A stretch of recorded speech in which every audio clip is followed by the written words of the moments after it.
আপনারা দেখছেন বার্তা এক নজর। সুলতানগঞ্জ উচ্চ বিদ্যালয়ে আয়োজিত অনুষ্ঠানে উপস্থিত রাজ্য সরকারের প্রতিমন্ত্রী সহ অন্যান্য জনপ্রতিনিধিরা। রতুয়া 2 নম্বর ব্লকে সুলতানগঞ্জ উচ্চ বিদ্যালয়ের 75 বছর পূর্তি উপলক্ষে 3 দিন ব্যাপী অনুষ্ঠানের আয়োজন করা হয়েছে। সংস্কৃতিমূলক অনুষ্ঠানে কেন্দ্র করে এদিনের অনুষ্ঠান মঞ্চে উপস্থিত হন রাজ্য সরকারের প্রতিমন্ত্রী তাজমুল হোসেন, সঙ্গে ছিলেন বিধায়ক আব্দুর রহিম বক্সি, জেলা পরিষদের সভাধিপতি লিপিকা বর্মন ঘোষ, তাছাড়া জেলা পরিষদের অন্যান্য সদস্য, কর্মাধ্যক্ষ ও বিভিন্ন জনপ্রতিনিধিরা। সকলের উপস্থিতিতে বিদ্যালয় প্রাঙ্গণে সাংস্কৃতিকমূলক অনুষ্ঠান আয়োজিত হয়। বিদ্যালয়ের বিভিন্ন প্রান্তের ছাত্রছাত্রী ও অভিভাবকদের উপস্থিতিতে চলে এই অনুষ্ঠান।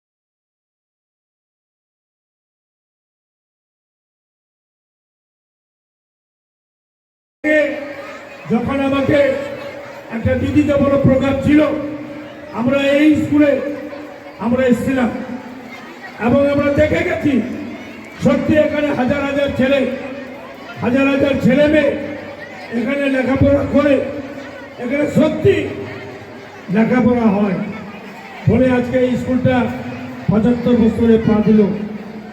এই পৃথিবী যতদিন থাকবে এই স্কুল ততদিন থাকবে। আজকে আছি আমরা, হয়তো চলে যাব, কিন্তু এই স্কুল থেকে যাবে। এই স্কুলের যারা যে সমস্ত ছেলেমেয়েরা এখন যারা লেখাপড়া করছেন তারা আমাদের দেশের ভবিষ্যৎ। সম্মানীয় গফুর রহমান সাহেব, তিনি আমাদের এখানকার বিধায়ক, সেই সময়কার এখানে আইডাঙ্গা বিধানসভা কেন্দ্রে তিনি বিধায়ক ছিলেন। আমার বলতে গর্ববোধ হয়, এই শিক্ষা প্রতিষ্ঠানের তিনি প্রতিষ্ঠাতাও ছিলেন। যে 2-3 জনের নাম আমরা তখন জানতাম।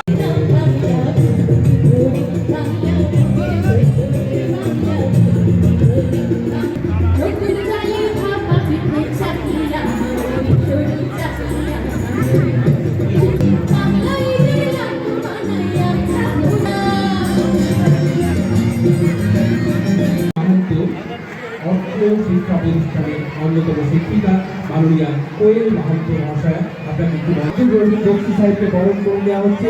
বরণ করে নিচ্ছে অর্থ শিক্ষা প্রতিষ্ঠান হবে মালদা জেলা উচ্চ শিক্ষা প্রতিষ্ঠানের অন্যতম শিক্ষিকা মাননীয়া কোয়েল মাহান্ত মহাশয়া। জোরে হাততালি হবে।